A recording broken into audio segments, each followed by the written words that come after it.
Hello and welcome to the Reasons I'm Broke podcast, bringing you the reasons we're broke, ranging from comics, movies, TV, video games, and more. I'm Daniel. And I'm Kelly. And this is episode number 166, which is actually an excellent jumping on point for any new listeners because we are reformatting and tweaking the show a little bit. And we did not receive any negative feedback at all, but just over the years listening to the show, I've always wanted to make a couple of changes here and there, and I have done those with you slowly throughout. But this is probably going to be the most jarring change, which even still, it's going to be pretty minimal considering the way we do things on the show. But for any new brokettes in general, what we do is we cover news first, covering comics, movies, TV, video games, and more. And now we're actually covering some select comics that we pulled from the week. The reasoning for this change is we understand that all of you don't necessarily get the comics that we pick up, or maybe not at the same time that we do. So this allows for us to talk a little bit more about the news, which more of our listeners are interested in, and to give you more time and attention on that rather than maybe some things that not everybody reads or is interested in. Exactly right. So that means that there's going to be more expansion on the news, more news that we're going to be digging through and finding, so a little bit more speculation also when it comes to future movies, and a little mini segment when we talk about the news, and we'll get there right at the end. Don't worry, brokeheads, there'll still be Superman loves Batman moments, all your favorite bits, just less on the reviews that in general not everyone is covering or able to read in time by the time to listen to our show.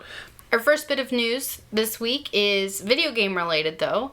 Sony has confirmed with Wired that they are working on an emulation program for the PS4 that would bring digitally downloaded PS2 games to players. So the way that a lot of websites were headlining this news was that the PS4 would soon play PS2 games. The words they used were, PS4 will be backwards compatible. Those were the words that they used. So everyone immediately got excited. They pulled out their PS2 games. They're going to put that bitch in the PS4 and it's going to play exactly how they remembered. No one clicked on the article, and that is clickbait right there, even so, because you read that, you check it out, and then you find out that Sony is actually just coming up with an emulation program that you can buy PS2 games, PS1 games, some of which you can already do, and play them on your PS4. In translation, this is just the PS4's virtual console in comparison to what Nintendo's been doing since the Wii. Definitely clickbait, because I think I saw that article too, didn't click on it, and I came to you, I'm like, hey, did you hear this? And you're like, whoa. Slow down. But very, very smart. Are there any games that I will be purchasing? No, but I know there are a lot of people who, even with all these remakes, maybe they want to play the old original Final Fantasy VII or, rather than the newer one. Like, for me, if they came out with Pokemon Yellow again, yeah, I'd play it new and improved, but I'd also probably want to go back and play, 8-bit, terrible graphics. All the Pokemon sound the same. Which it will be getting very soon. Hopefully, early next year. Yeah, that's right. No remakes, but if you even get the originals, that's a great thing. And for this one, I had a little moment with you where I asked you, what PS2 game do you want to play on the PS4? And you said Kingdom Hearts. Yep. And I didn't even have to point out the fact that you had the HD version in our room with the PS3. Well, I mean, I know I do have the HD version here, but I would play it again on the PS4. Is it not the better experience, though, overall, now that you've played both versions many times?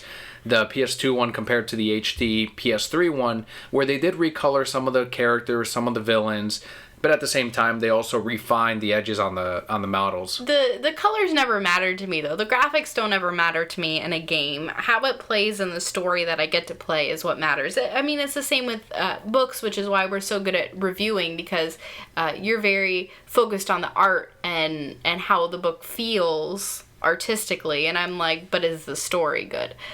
So it's a nice balance. So I never minded the way that Kingdom Hearts looked.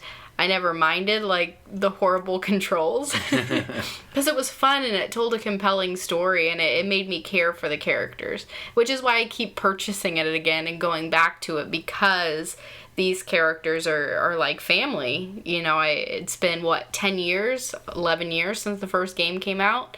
And I still get just as excited when I hear that opening song, no matter how many times I play the game.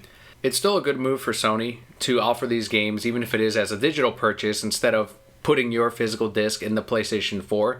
Because in the future, there are going to be gamers that may not be able to afford, say, the physical copy of, as you mentioned, Final Fantasy VII earlier, and they want to get the digital version, which I think is already available or will be available very soon on the PlayStation 4. So more options is great. It's just the way that the media took this story and tried to get clicks out of it or tried to present it was very misleading, which isn't on anyone's fault as far as the video game companies and consoles and makers, publishers, because that shit happens all the time. Yeah, they knew exactly what they were doing.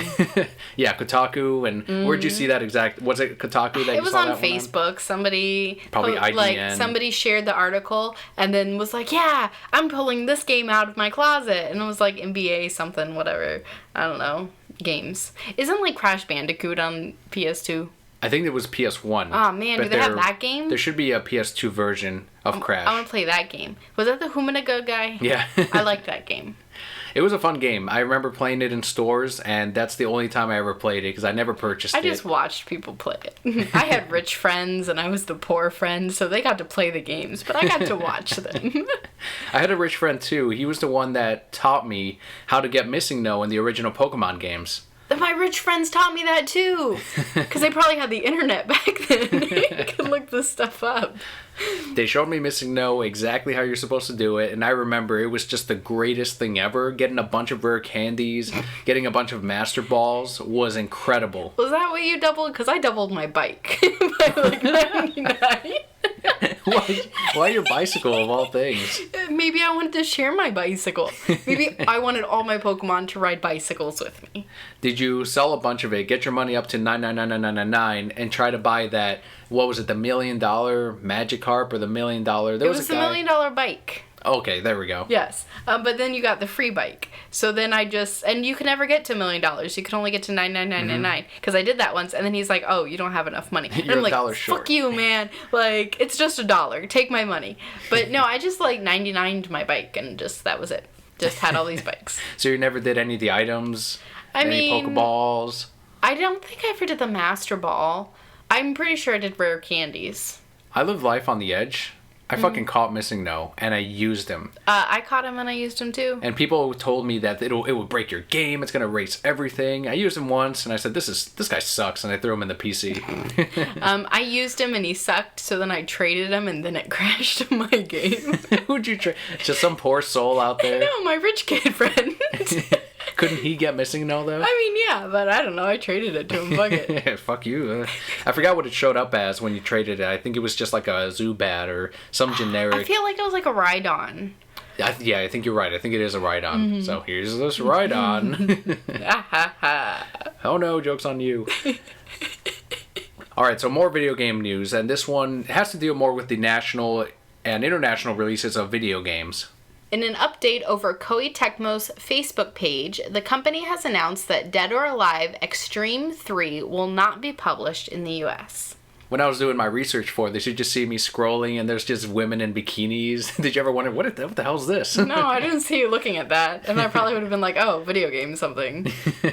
So, for anyone that isn't in the know, Dead or Alive Xtreme features female fighters from the Dead or Alive fighting game as they play volleyball and other mini-games in revealing bikinis and outfits. The sequel released in 2006 on the Xbox 360, expanded with more mini-games and is this a real thing? Okay. It's a real thing. Quote unquote, enhanced breast physics technology. So the jiggle, the weirdo, unrealistic jiggle that we didn't have in games, but back then it was a big deal because it was a step in realism for human physics, and that was realism. As breasts just like jiggling while they're sitting there. Better than just staying completely static. Okay. They don't just move by themselves. When you're playing volleyball, they apparently do. But, I mean, so they were moving when they're playing volleyball, or they're moving when they're just standing there?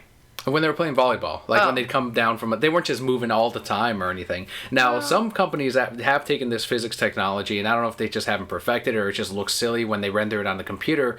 But for Street Fighter, this was a big one for the new Street Fighter game. When you chose Chun-Li, like they'd have their pose where they pull out their fists. And for Chun-Li, they just continued jiggling like 10 seconds after she had done her pose. That doesn't happen. So a lot of people pointed that out. And I would just, okay, so talking about this enhanced breast physics technology, I'm getting on on like my woman's soapbox here. All right. Okay? Women would not wear flimsy little bikinis to play volleyball because that shit hurts if they're just flapping everywhere. Okay? They would need like a nice sports bra so that they don't move. You don't want them to move. See, guys don't know this, and they're the ones making these games. Okay, guys, we don't want them to move. It's painful. So when asked by gamers why, the company responded with the following on that same Facebook page. Women don't want boobs to move. Oh, I'm sorry. No, that's not what they said, but it's true. And this was in very broken English, so we tried to fill in what they were trying to say. Do you know how many issues are happening in the video game industry with regards to how to treat females in the video game industry? We do not want to talk about those things here. We certainly have gone through the last year or two to come to our decision. Thank you. So they're afraid of the backlash. Mm-hmm. As well they should be. I don't think so. I don't see anyone going after Dead or Alive. In this day and age, some people can argue that people are a little bit more sensitive to things like Dead or Alive. And as we see, even in the world of comics, it's definitely taken shape, and people will will have a problem with the way you treat a character or the way you develop a female protagonist or whatever. So I understand that, but I don't think Dead or Alive would have been a problem because women know what kind of game this is, and I don't think there would be a call to stop something like this from releasing. I'm completely the opposite. I think that women would definitely have a problem with it. I mean, people in general, we saw how big of a backlash there was when we put Zero Suit Samus in high heels. That's true. Like, people lost their mind, and she didn't have enhanced breast physics technology. Now, the difference is Samus isn't inherently a sexy character like the Dead or Alive series promotes the game, even the fighting game as well. I mean, yeah, I get that, but then women start, like, jumping on it. Like, the point that I just had, like, how unrealistic is this? You know, their boobs are probably flopping even more all over the place in this game. I definitely think that there would be a backlash, and I don't blame them for not wanting to bring this out here. So if you're putting on your company hat, you're the head of Koei Tecmo, you're not releasing this game in North America? No, how much money do they really lose? So now that people are talking about it, are you going to release this game in North America? No, because now they want this game more because I told them I'm not going to release it. Now that they've told them that you're not going to release it, I would then release it because it's going to make money because people are talking about it and people now want it. It is going to make money, but I'm still going to have a backlash about it. I really don't think there would be. I'm sorry. I'm going to disagree on this one. I definitely think maybe this can be our Twitter question of the week. There we go. So, Brokettes, do you think that there would be a backlash if they release this game in the U.S.? Hit us up on Twitter at ReasonsI'mBroke. Let us know what you think. And this comes to our brand new mini segment, and we're incorporating it with the news as we go and highlight every bits of this. So as you can see already, the news is going to be much longer than the rest. It's going to be most of the podcast.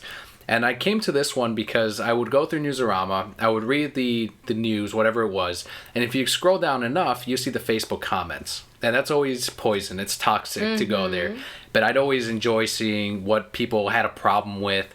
And that's what we're going to be doing with some of these news segments. We're going to pick out one certain comment to highlight every week. We're not going to mention the person's name. If you really want to know, you can find the original article and look it up yourself.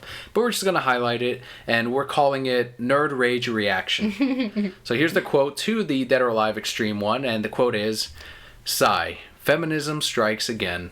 It's true, though. I mean, it's true. That's exactly what's happening here. I wouldn't chalk this up to feminism. Feminism is just wanting equal rights for men. Someone actually said the solution to this would be to release this game and put the male fighters in Speedos. I said that. Well, someone else on the internet said it too. Well, I said it first before they said it, so don't give them the credit. I need the credit because I told you that. We're going to say Kelli said that. Thank you. Right? I did say that. Maybe I'm that person on the internet. You don't know. Maybe you are. You don't know my life. So put them in Speedos, you say? Yeah. Then you'd release the game. Then I would release the game. Would they have ass jiggle physics enhanced? Yes, it'd be great. But they would like jiggle opposite each other. Like their butt cheeks would jiggle opposite. Kelli, that would hurt. We need like a sports butt Speedo. A sports butt Speedo. Yeah, I'm pretty sure Speedos keep everything like all sealed in. Pretty sure that's what they do. So that was the first Nerd Rage reaction. Now we have some superhero news on the television side. If CBS orders the final episodes of Supergirl, rumors from BleedingCool.com indicate that The Flash and the rest of the Star Labs crew will make an appearance. So the Supergirl ratings, since we last talked about them, have taken a dip. So it sounds like the show is starting to settle to where the rest of the season would be every show. This happens to all of them. When it dips too low, that's when the television companies start getting a little nervous because they're not getting that advertisement revenue. They're not getting as many viewers. So in this case, they're trying to get the Flash in there. And this would not be the first time that the Flash and Supergirl have shared anything together. They made the cover of a particular magazine and they did a photo shoot together with the Flash and Supergirl. And people immediately took that and said, they're in the same universe. And the producer said, no, not yet. This is all a separate thing. They have nothing to do with one another. We just did this shoot. But now it looks like maybe it needs that ratings boost. So they're going to put Flash and some of the other characters and do a crossover. I mean, they've crossed over with everything else. Why not? The Flash, Constantine, Arrow. Mm-hmm. So that's already one universe. Supergirl, would you be okay with that? The problem I have with that is once they bring the Flash or Star Labs or the Arrow into the Supergirl universe, then people start saying, well, why isn't Superman in these other shows? You think they would? I guess someone out there would. Yeah, I mean, I believe that there would be a very large portion of viewers that would ask that or want that, and that's not something that I want to see. Yeah, Superman works well in Supergirl, but I like the fact that we don't really see him.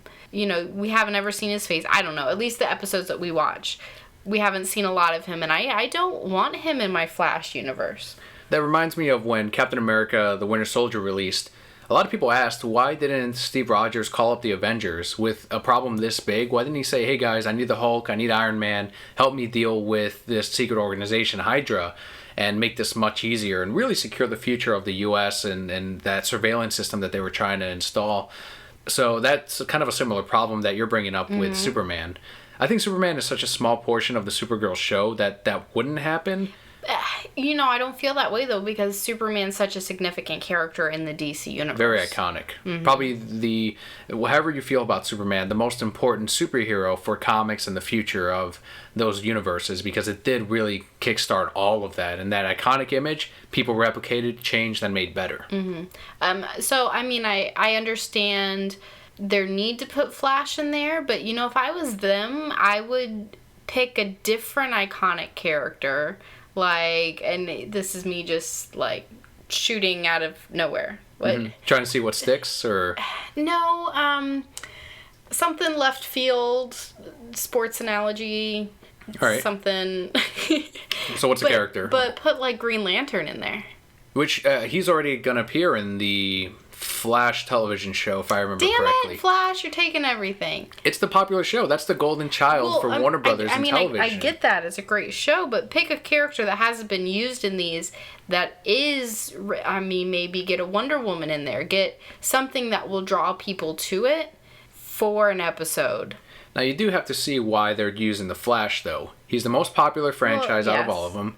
And if you want the Supergirl show to continue because you see the potential in it, you put in your Flash in that show, give it the boost, get some ratings, and just like they're hopefully doing with Constantine, now the Constantine fans are going to keep an eye out for when he appears again in Arrow. And that actually segues into the next show, which is the Legends of Tomorrow. Mm-hmm. It sounds like John Constantine, same rumors, will appear in season 2 of this show. I mean, that's cool, but when's he getting his show back? Well, what they're doing with Legends of Tomorrow is the Season 1 team won't be the same as the Season 2 Legends of Tomorrow team. And that makes sense because there's a lot of villains in that first Season 1, so they're not all going to stick together every single season. Right. And they want to rotate it just like in Justice League of America with the comics and say this is the Season 2 team, and John Constantine will basically be in all of Season 2. Oh, well, that's pretty cool. That's pretty awesome. And then Season 3, it'll be a new team, and they'll kind of refine it as they go and see which characters are popular. So, in some form, Constantine will continue. So it'll be season 2 of Legends of Tomorrow, John Constantine, the show. Why isn't it Constantine, the Legend of Tomorrow, season 2? Because he's a legend today. He's not a legend tomorrow. Legend of today, tomorrow. And forevermore. John Constantine, the TV show, season 2. And it would be Matt Ryan coming back and doing Constantine. You've got to. He is the definitive Constantine. He's awesome. Try to top that fucking performance. Is there a comic book Constantine? Because I don't think there is. Not unless they make him look like Matt Ryan, then there is no comic book Constantine. I don't like comic book Constantine anyway. So, no, can't look like him. Because they wouldn't even write it like him. It looks like Sting when they originally created him. Modeled after... Do you like Sting at all? No. The wrestler? No, the singer. I dream of rain. Oh, that guy. I do like that guy, but I don't like John Constantine. See, over the years, they changed them and it didn't look like Sting anymore because Sting wasn't the thing. I would only like John Constantine in the comics if he looked like Sting, and then every time he like was casting out a demon, he sang that song. That'd be awesome, actually. That'd be so badass. Sting song every time for a spell. And then I would like Constantine. And then like all these other magical people can be there and be like, don't you have to like say the words backwards or like do this other spell? And he's like, no, I have to sing this song. Fields of gold. It'd be awesome. I would love that. So great news. Hashtag Sting Constantine. Sting Constantine. Perfect. That can replace Save Constantine. Yeah. You can save Constantine by using Sting. Constant Sting. That sounds painful. Only a little. All right, so Warner Brothers. Continuing on that. Warner Brothers producer Charles Roven recently told Collider that they do aim to make their superhero movies PG-13. Boring. Not boring. Boring. If you want to make money and you want to get the most audience possible, you don't make your movie rated R. Oh, I know that, but then you can't have Batman like getting with all the ladies. The Nolan trilogy did just fine, and they were all PG-13. They were all excellent. He was still breaking arms, breaking legs, kicking ass. Ra's al Ghul murdered several people in that. If you remember, there's a scene in which one guy with the fear gas is biting another guy's head in the alley in Gotham City. Yeah, that's pretty fucking graphic. And as we continue in our society, as we're getting more and more used to violence, it's just, the PG-13 rating is going to be continued to be pushed. And there's a whole argument on whether or not even ratings work and what constitutes violence or too much to put it into an R. Because it's all just one committee deciding that. Mm-hmm. So Charles Roven said, I would say those are all intended to be PG-13 movies. I can't tell you something may not come out of left field, or we might get inspired to develop a different character, but the ones that are in front of us right now through Justice League Part 2 are PG-13. Yes, and this includes 2016 Suicide Squad film, which that was revealed last week, and we're putting it in now. Is that an issue for you? Do you think that I expected that to be an R, honestly, but I see why they're putting it as a PG-13, because you want teenagers to go see this. You want all of those people, and the argument of, well, if they want to see it, they're going to find a way. Not everyone is going to do that. You got to maximize your profit, especially in a franchise like Suicide Squad. I was a good kid and never snuck into a rated R movie. I just went to my rich friend's house and watched them there because their parents didn't care. But yeah, very smart keeping it PG-13. I think they can still tell a good story at that rating. Maybe not the full story that they wanted to tell. But again, yes, it is about profit. It is about getting as many people into the theater as you can. And ultimately that brings more exposure to the characters. And, the comic book publishers do better because of that. So it's everybody kind of wins in that situation. Exactly right. And not everyone has the same opinion as we do. That leads us to our next Nerd Rage reaction quote. Woohoo! I know the Marvel Universe is doing this, but why should DC follow suit? The Blade movies wouldn't have been as good that way. I feel like we got to come up with a voice eventually for these comments. I got it. I know the Marvel Universe is doing this, but why should DC follow suit? So they're all Robin. Yeah, pretty much. One of these guys. They're all whiny, so of course.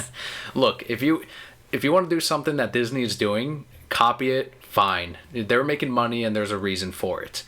So in this case, if you come out with a rated R movie, you're already splitting your audience. Mm-hmm. With Warner Brothers, you're already, people think, behind on the race of establishing your own superhero franchise.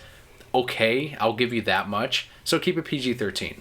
Keeping with the Warner Brothers news, Warner Brothers has given a press release with the official cast list for Wonder Woman. That's right. This one's going to be directed by Patty Jenkins, who did Monster previously. Mm-hmm. And there was an Academy Award for that one. And also AMC's show, The Killing. So the film also stars Chris Pine, the Star Trek films. Yeah, he was Captain Kirk. Mm-hmm. As Captain Steve Trevor. We also have Robin Wright from The Girl with the Dragon Tattoo and Netflix's House of Cards. She plays Claire. What else is she from? Forrest Gump. What else is she from? You got me there. Princess Bride. Well, I didn't like that movie. Well, she was the Princess Bride. And lastly, we have Danny Hudson, who's from X-Men Origins Wolverine, and many, many more. Yeah, this one is set to release in 2017. Chris Pine, pretty big name. The director, huge.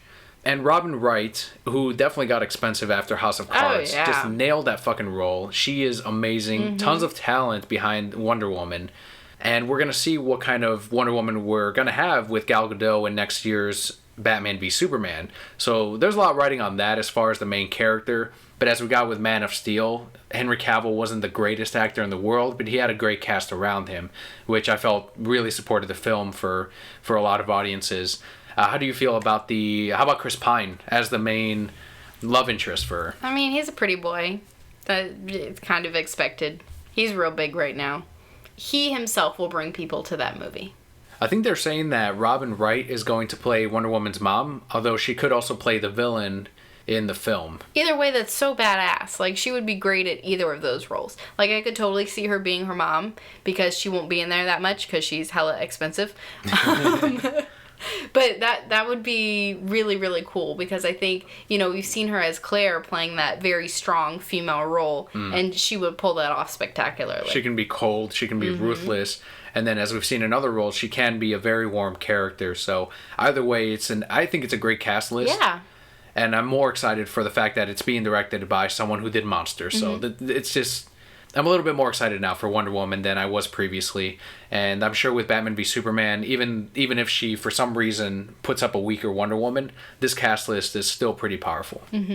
Kind of relating to that, Australian photographer Mark Rogers revealed 2 never-before-seen shots of Wonder Woman from 2007's cancelled live-action film Justice League Mortal. Yeah, this is the one that they were going to create without the characters being established ahead of time and just putting out a Justice League movie with all these young actors all set to go, and it did not come to fruition. I want to say the writer's strike was the main reason for it. But it was originally set to release after Superman Returns and Batman Begins, with director George Miller, who of course did a bunch of the Mad Max movies, more recently Mad Max Fury Road. Oh, well, I'm glad about that now, because then there would have been like some weird guitar man on the front of a car in this movie. That's not necessarily true. I'm pretty sure that would have happened somewhere. So originally, the script was loosely based on Justice League of America's Tower of Babel from the Mark Waid arc. Did you ever read Tower of Babel? I do own it. I haven't. I feel like you've told me about it before, though. You have seen Justice League Doom, though, which was the animated adaptation to it. That's the one in which they actually switched out the villain. In the animated movie, it's Vandal Savage. In the book, it's Ra's al Ghul. I think that makes for a great story. Yeah. I think it would do great in live action even, and I was really happy with the animated version. So I think the script might have been there for Justice League Mortal. The casting, I don't know, I didn't feel the same. But we saw this picture of Wonder Woman that we now know what she would have looked like if this movie actually came out. And I see the one that we're getting next year as a more modernized version of Wonder Woman, so I actually prefer that one more than the one that was revealed last week. I like both of them. I agree that the Wonder Woman we're getting is more modernized, which is cool. But you also have to remember that Wonder Woman comes from a very ancient place. So giving her a very unmodern costume I don't feel is out of character or inappropriate, because they're still living in like ancient Greece, and we're all the way up here in 2015. So I really liked the design for it. I mean, I like both designs. I feel that both fit with Wonder Woman very well. And that does actually lead us to the final nerd reaction for the week. And here's a quote, let me give it a shot. That probably would have been a fun movie, but we got the depressing Man of Steel instead. Okay. And if this movie had come out without any lead-up movies for all the characters, the nerd reaction would have been, it was okay, but I wish I knew more about the characters beforehand. That's so true. Someone outlined it perfectly, and the way that fanboyism works. And this was in the same comment section too, and he said that once we get something that was canceled and we're not going to see anymore, people immediately associate it to being better than what we have now or what is going to release. And it's an illogical, weird thing, but that's the way some people get emotional about stuff like that, simply because they never got to see it. I think that's the root of the problem there. So in the end, both costumes are okay. They're fine. I still prefer the one that we're getting now, the newer one, but it's not like one was leaps and bounds way better than the new one. Even if it was, this is a completely different movie. It's not like they're just redoing Justice League Mortal. So our final bit of news, we did get to see the Captain America 3 Civil War trailer. Along with everyone else in the fucking world. Yeah. That was all over my Facebook. Saw shit about, forget about Star Wars, I want to see Civil War. Little memes about, hey, when did the Civil War start? And a little girl in classroom is raising her hand and she says, May 6, 2016. That's amazing. So Captain America 3, the Captain America movies, I've said it before, your favorites as well, from the Marvel Cinematic Universe. So I was stoked to see this fucking trailer, and it did not fail. No, it was really, really good. Did exactly what it was supposed to do, which is get people excited for this movie. I think the premise is great. We're going to see a lot of crazy stuff. The only thing that bothers me about it, and I understand this is Civil War, and we have to do it, but, like, all the Avengers are there, and I'm tired of the Avengers. Well, that's actually a pretty big complaint about this movie. People are saying that this is just Avengers 2.5, and they want it to be Captain America the movie. I think it still will be, because this, and they were so smart about this, they went a different route than what Civil War actually is in the comics. And I think that's a great decision, because you're taking the film, the movie universe you've already established, and working Civil War into it. If you had tried to make Civil War as it is now, it wouldn't have worked. And to be honest, you go back and read Civil War, it's not the strongest of stories. So try to make it better with your all-star directors, the Russo brothers, and it can be an awesome thing. In this case, the point of contention or the point of conflict is that they want to go after Bucky. And Bucky is Captain America's boy. That's his heart, really, at this point. He doesn't have all his old friends. It's just Bucky. He represents his old life that is still living through everything that he's going through. So when someone's trying to take that away, he has to side with him. It's still his friend. It's a guy that's recovering still from everything that happened in Winter Soldier. Right. And if you're going to try to take that away and you're going to try to murder him, of course he's going to fight you. He's going to fight the Superhero Registration Act. He's going to fight Iron Man. Great plot point. It's perfect. I agree. They gave you some really touching moments in that trailer, too. Particularly, and I don't want to spoil it for anybody who hasn't seen it, the, like, one person in the world. Spoil it. Everyone's seen it. Go ahead and spoil the trailer. We don't know that everybody's seen it. I think you're okay with spoiling the trailer. Fine. So that moment when Captain America goes, says something along the lines of, well, he's my friend. And then Iron Man goes, I was your friend. And I'm like, you can be my friend, Iron Man. You know what I said? They were never friends. What the fuck are they talking about? Maybe you don't know. You haven't seen the movie yet. Maybe they established a strong friendship in the beginning. At the beginning of Captain America 3, that's when they'll establish the Iron Man friendship. Yes. See, I was always in the impression that they never really got along too well. And they just kind of worked together. They respected each other as workmates. Yes, but does Tony really have friends? Like, Tony's kind of an asshole. So if he has somebody who tolerates him, he would see that as a friend. So in 2016, we're going to have two heroes fighting heroes movies, Batman v Superman and Captain America 3 Civil War. Very separate in release dates, so I don't think either one's going to conflict, but it's going to be very interesting to see how each one handles the conflict and when they're going to end up together in the end to fight a common enemy. Because we know in Captain America 3, you're going to have Crossbones. You also have Spider-Man. I don't know which side he's going to join, but the other side's going to fight him. And that wasn't in the trailer, which I thought was very smart. Leave that reveal for a later time if you really wanted to, or even for the movie itself, if you want to reveal him then. Black Panther, what'd you think of his costume now that you can see it in action? I don't remember seeing a lot of it. Trailers are something I like to watch 3 or 4 times so I can really grasp everything that's in them, because I was more focused on, whoa, all this crap is going on, it's so cool. So definitely something that I would have to see again. But what about you? He was the bit that they teased in the trailer, and they showed him in 2 very quick shots, so I can see how people kind of missed him or he wasn't too memorable. He looked great. I think it fits with the rest of the costume that they've designed in the MCU. They've also updated the Falcon's costume, so they added more red to it, so it's not as covert and black and gray like it was in Winter Soldier. Captain America's costume isn't the original from where Winter Soldier ended, but it's also not the crappy one from the Avengers, so I just kind of take it like, all right, well, I'll just settle for what they ended up putting out. It's not awful. So in the end, we're excited. We'll be there on day 1, and maybe for the midnight launch of it. If you guys haven't seen it, sorry we spoiled it for you. But go out and watch the trailer. Let us know what you thought of it. one of the two sponsors that we have on the podcast. The first one is MegaCon with MegaCon Fan Days, which we did get to attend the last weekend. Yeah, we got to attend on Saturday. We mentioned it in our last podcast, but we hadn't been yet, so we promised you guys a full coverage this week. Yeah, MegaCon is Central Florida's largest convention, and they did a mini convention for this year to try to establish themselves as the fall convention, I'm assuming, with the Wizard World Orlando coming next year. But if not, they have done this in the past, although not on their Fan Expo. And either way, people did come out. Oh, yeah. This was an event that was planned, I want to say about a month and a half was when they announced it publicly, and that's when people were able to buy their tickets. Considering that they had a month and a half to plan for all of this, they had Jimmy Palmiotti, Amanda Connor, George Perez was there. Very, very prominent artists and creators. They had a ton of stuff that you can buy. I mean, if you went on our Twitter or on Facebook page, we have a shit ton of pictures that we put up. A lot of Pokemon stuff, which is right up your alley. Ah, man, it was great. And the worst thing is, of course, the name of our podcast is The Reasons I'm Broke. So obviously we don't have money.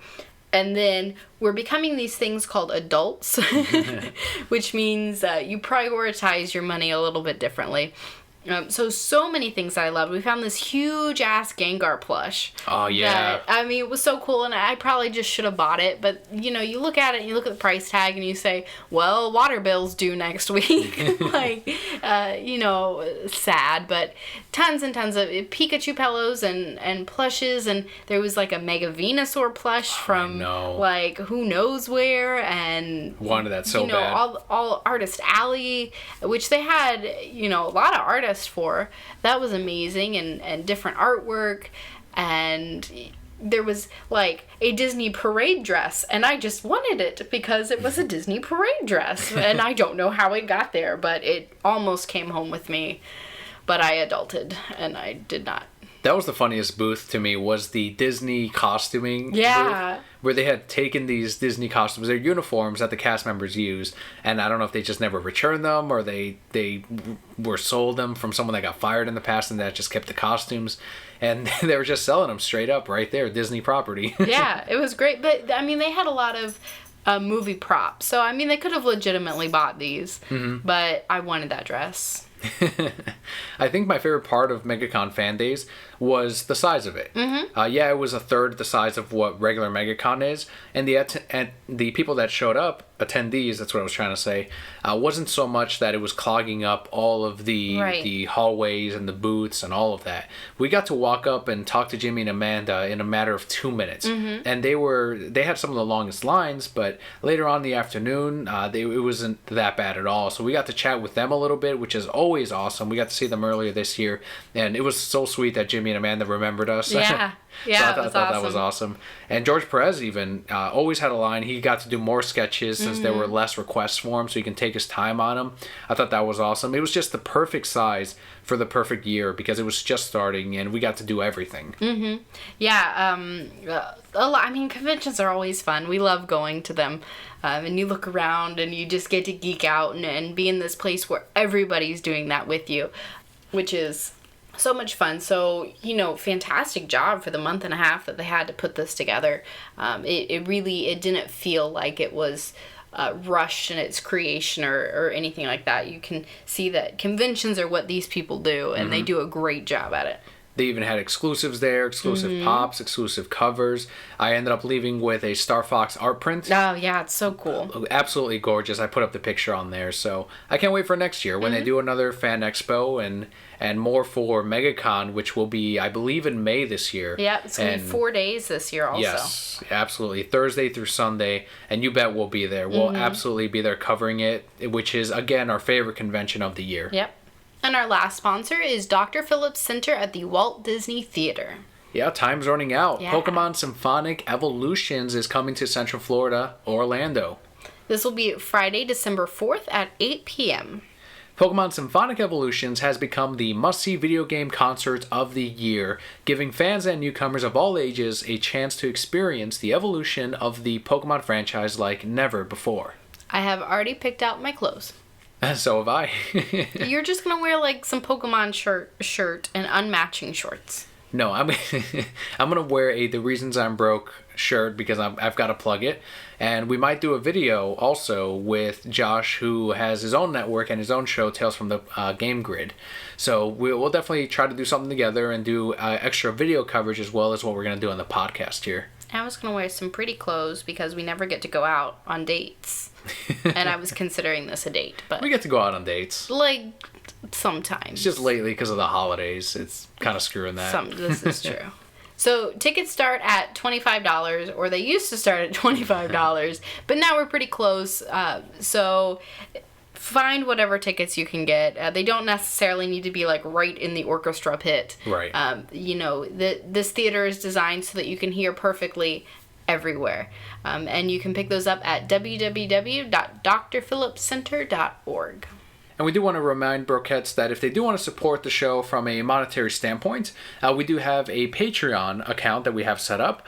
You can head on over to patreon.com/thereasonsimebroke, and that helps us improve the show in the future. For example, our next tier or our next goal is to use Alphonic for every single one of our episodes and all of our Let's Plays. Essentially, Alphonic helps improve the audio and leveling the quality of the show so that it's consistent throughout. So that's really what we're trying to do, and it'll really improve the overall sound of it. If you want an example of it, last week's episode used Alphonic because they give you a 2-hour credit every month. So definitely check that out. And again, patreon.com/thereasonsimebroke. Donations start at as little as $1 a month, which averages out to 25 cents an episode. But our podcast will always be free. We do this because we love interacting with all of you and love that you love to listen to us. Hello, kiddies. Your old pal Hugh the Joker, here to tell you about The Reasons I'm Broke podcast. I have plenty of money. Harley, get back in here. Now we can move on to our comic book highlights for the week. So we each picked out a couple of comics from our large pile of books and some of the ones that we really are compelled by and really want to discuss. So this week we actually have 2 indie books and a DC book. Our first indie book is Archie #4. This is written by Mark Waid with art by Annie Wu, and the colorist is Andre Zemanowitz and Jin Vaughn. So we were a little worried that Fiona Staples was no longer on the Archie series, and instead we got Annie Wu, who did Batgirl Beyond a couple years back, and she's now doing the Black Canary series. Great artist, and with a good writer behind her, I think it's going to be awesome moving forward. Mark Waid did an awesome job, and this is no exception. It was a smooth transition from Fiona over to Annie, and this is actually my pick of the week. Really? It was a really good book. I did really enjoy the art. I still think it fits very well with the feel of this comic. I really enjoyed the story. We got to have a nice background to why Archie and Betty broke up. Yeah. And I think it was a stupid reason to break up, but, whatevs. I can see both of their points. Of course, being a woman and having, you go through that stage in high school where you do exactly what Betty did.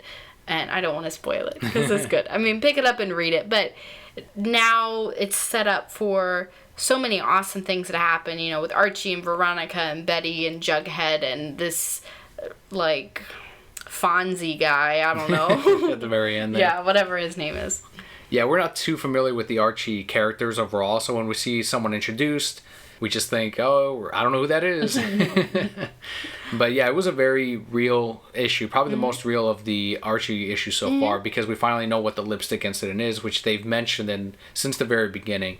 And yeah, it's very important. It's something that everyone faces growing up, changing, all of that. So excellent issue, Archie #4. I think my favorite part of this series, though, is how modernized they made it. Like, Betty calls him Bay. Yeah, and I was like, cool. And they use hashtags. And, they did so much to make something that people loved however many years ago into something that people will love now. And they didn't really change the formula. They didn't really change who these characters were. They just updated them for right now and made them relevant again. And that is amazing to be able to do that. Yeah, excellent job on the Archie series. Next one is your pick of the week, which Brokettes call every single time. And that is Saga #31, written by Brian K. Vaughan and art by Fiona Staples. Yep. My pick of the week. Every month it comes out, it will be my pick of the week.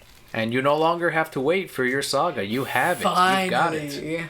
So you'll have another 6 months of saga. Good, and then I'll have to wait another 6 months. It's terrible, horrible. Yes, so this book primarily follows Hazel. Again, we skip ahead in years. Many years.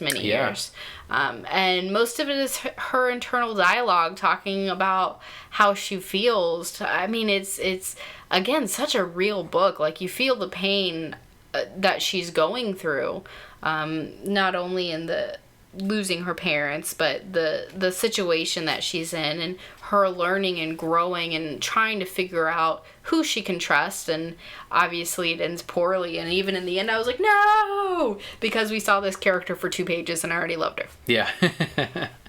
Yeah, we're playing catch up and trying to see where everyone is now, just with Hazel. She's as lost as we are. It's hard to say that this could be a jumping on point because we took a break, and I thought it would be, but there's so much writing on where this character has been and what actually happened in issue number 29. I'm sorry, number 30. So this is not a jumping on point. You really should pick up the saga trades, catch up, and then pick up this single issue. They do make them like that. That's why they take the break. That's the whole point. So you can catch up using those trade paperbacks. And it was very good. My runner-up for pick of the week. And it feels like every single issue there's some shocking page that most people would say, oh, I don't know what that is. Well, the worst part for me is I was reading that at your parents' house at the dinner table with other people sitting there. And I flipped the page and I was like, you should probably turn the book away from other people. I left it open. Well, they expect that, like, from you, but me, like, I'm the good one in the family. So there you go. And now we have our 1DC book that we want to highlight this week. It is Dark Knight 3, The Master Race #1. This is written by Frank Miller and Brian Azzarello, with art by Andy Kubert, and the colorist is Brad Anderson. The last time we visited the Dark Knight universe from Frank Miller, it was The Dark Knight Strikes Again, early 2000s. It did not go very well. It was not received well. A lot of people say skip it, including myself. Just go from The Dark Knight Returns and you can go straight into Dark Knight 3. If you want to read the Wikipedia entry, the synopsis to the second portion, I think you'll be fine. From what I read in issue number 1, which was very highly anticipated, you're seeing a shit ton of covers out there, variants. Bruce Timm even did one, which I had to get. It's the animated series version if he was in the Dark Knight Returns universe. That's pretty cool. And he's super aged. It looks gorgeous. It was advertised in a bunch of the DC books this month, and you could get it, I think, only through Dynamic Forces. But this is the, what is it, $5.99, $4.99 book that DC was relying on to start making up that $2 million that they were falling back on for the fiscal year. And I gotta tell you, we did sell very well at the comic shop.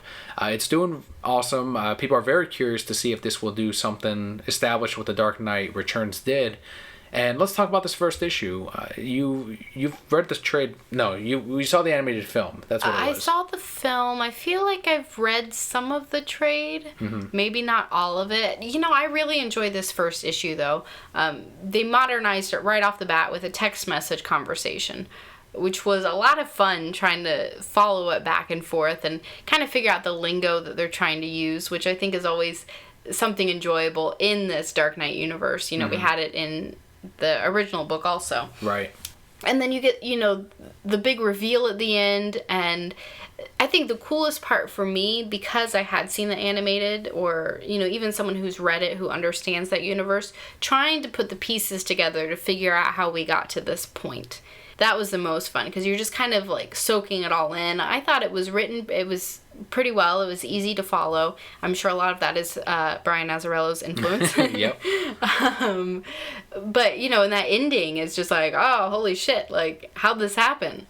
It puts questions forth that you want answered, and you want to read the second issue immediately because you want to see what happened to our characters that were so well established and well received years ago. So in that aspect, it did a great job. As far as the story and the characters and seeing where they're all at, we didn't get too much expansion on it, so there weren't extra pages there that would tell us about it. Right, they want you to buy the next one.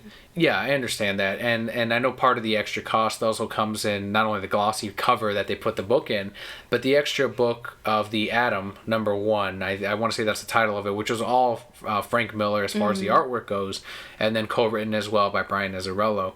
It actually was a very good companion piece to this first issue. I don't think it's necessary to understand what happens. I would still read it because it is there. And Frank Miller's art actually was not, it's not as cartoony as people were putting it out to be with that cover, that Superman penis cover, which they very artfully hid when you check out this comic. Yeah, I'm sure.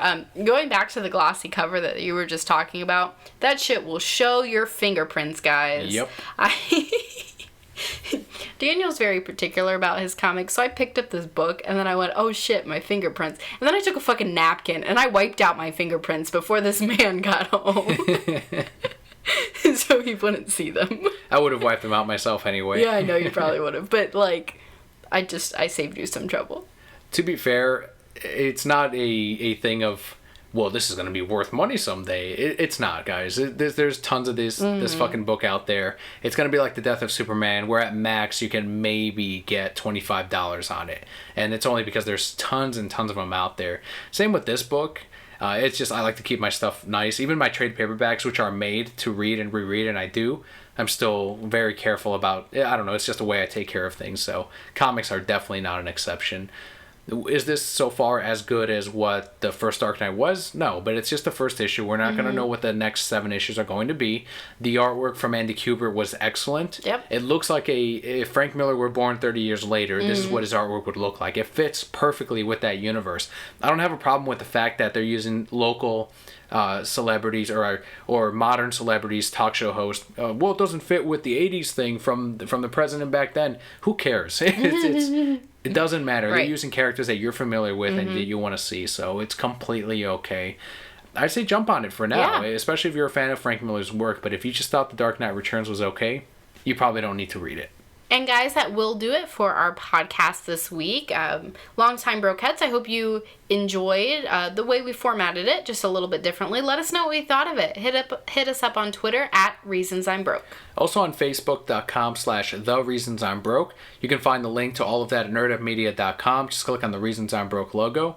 But we definitely want feedback on this. We want to know how we can further shape this in the future, not just from Patreon backers, but from our regular listeners that support the show every single week. We do want to thank our sponsors, too, MegaCon Fan Days and the Dr. Phillips Center. Yeah, definitely check them out. Follow them on Twitter. They're a huge support to the Reasons I'm Broke podcast and a great help to all of us. And their shows, they put on good shows, too, so it's all quality stuff. Also, our other sponsor is DecalAvenue.net, who helps us out with the perks on our Patreon account. So huge thanks to them.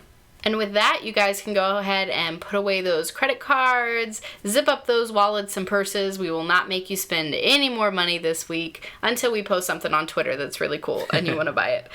Thank you all so much for listening and your continued support. I'm Kelli. And I'm Daniel. We'll see you next week.